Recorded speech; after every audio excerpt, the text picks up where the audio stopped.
Brothers and sisters, keep in touch with your Maker. You need Him more desperately than anyone else. Wallahi, and I am serious. Keep in touch with your Maker, Allah subhanahu wa ta'ala. You need Him more than anyone else. So you have WhatsApp. Do you have the Qur'an on your phone? Do you have it? And subhanAllah, people might say, well, if I do, how can I go to the toilet and so on? There are rulings issued by the ulama. I can very quickly make mention. If your application is open, you should not use that phone to go into the toilet. But you close the application, your screen is blank, meaning it is closed completely. You can go in, there is no harm. It is something digital. It's like a hafiz of the Qur'an. If he's reciting the Qur'an, he cannot walk into the loo, but he is quiet. The Qur'an is in his heart. He can go in. And he must not waste time in the toilet. That's another beautiful teaching of Islam. When we go to the loo, we are not going there to have fun. You know, if you go into some loos, you see magazines, especially those in some places who play golf. I recall very clearly when I was a little bit younger, I entered one man's, the loo in one man's home, and on the top, the shanks at the top, he had the rules of golf. And wallahi, you won't believe what I'm telling you, but some of you might have seen it because now they sell it on an international scale. They have a small golf green in the toilet, meaning a small little makeshift thing with a mini putter and a golf ball. And whilst you're sitting, you're busy putting. Whilst you're sitting, you're busy putting. I'm not joking. I'm honest with you. You can Google it and check it, but please don't buy it.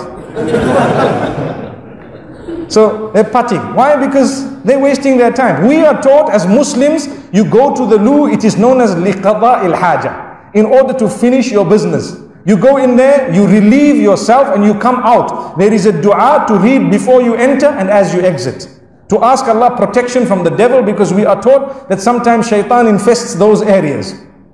So you go in and you come out. Please don't play golf in the loo and stop reading magazines and all that in the toilet. I know, so much so that last week someone sent me an image on WhatsApp, and I must share this with you because I just remembered it now. And it showed a man sitting on a pan, and he said, oh no, I forgot my phone. Do you know what that means? That means people have made it their business that before you go to the loo, look for your phone, so that you can spend time. Now you're sitting on WhatsApp, messaging people and so on. You know what happened to me a few weeks ago? I can't remember which airport it was, but there was a man speaking inside the toilet. I was waiting to come out, and he's busy having a long conversation. And I wanted to tell him that, hey, finish up your business and get out. There's a queue here, man. And he was like, if you offered him coffee, he probably would have said, okay, thank you very much. This is dangerous. The reason why I'm making mention of it, this is what is overtaking the globe at the moment.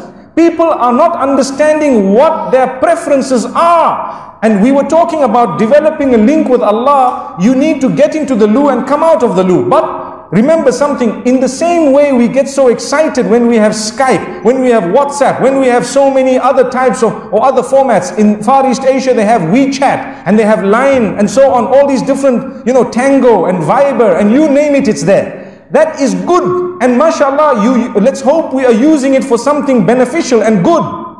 But ask yourself, have I developed a small relation at least with the one who made me? When I go back to him, everything else will remain behind. Everything else will remain behind. We look for the latest phones and so on. Have you even used technology to get closer to Allah?